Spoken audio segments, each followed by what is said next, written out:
உங்க மனசுல கர்வம் இருந்தா இந்த வீடியோவை கண்டிப்பா பாருங்க. ராவணனோட கதை உங்களை ஆச்சரியப்படுத்த போகுது. வீரத்துக்கும் புத்திசாலித்தனத்துக்கும் பேர் போனன் மன்னன ராவணன். ஆனா அவனோட வீழ்ச்சிக்கு என்ன காரணம்? வாங்க அந்த கதை ஆராய்வோம். ராவனோட தங்கச்சி சூர்பனகை காட்டுக்கு நாடு கட்டப்பட்டிருந்த இளவரசன் ராமனை காதலிச்சா. ஆனா அவளோட காதலை ராமன் நிராகரிச்சதோடு இல்லாமல் ராமனோட தம்பி லட்சுமணன் அவளோட மூக்கை அரைச்சிட்டா.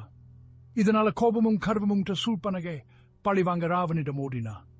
கோபத்தாலும் அகங்காரத்தாலும் சூழப்பட்ட ராவணன் ஒரு திட்டம் தீட்டினா. ராமனோட மனைவி சீதையை கடத்திட்டு லங்காவுக்கு கொண்டு போனா.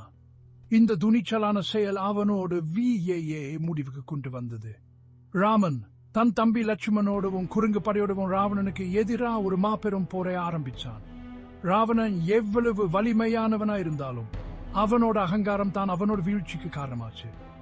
இறுதி போரில் ராமனோட நிபக்கலிபீமய உறுதியும் நேர்மையும் வெற்றி பெற்றது. வீரனும் புத்திசாலியுமான ராவணன் தன் கர்வத்தாலேயே வீழ்ந்தான். ராவனோட கதை நமக்கு ஒரு பழங்கால உண்மையை நினைவூட்டுது. எவ்வளவு சக்தி வாய்ந்தவனா அல்லது புத்திசாலியா இருந்தாலும் அகங்காரம் ஒருவனோட வீழ்ச்சிக்கு வழிவகுக்கும்.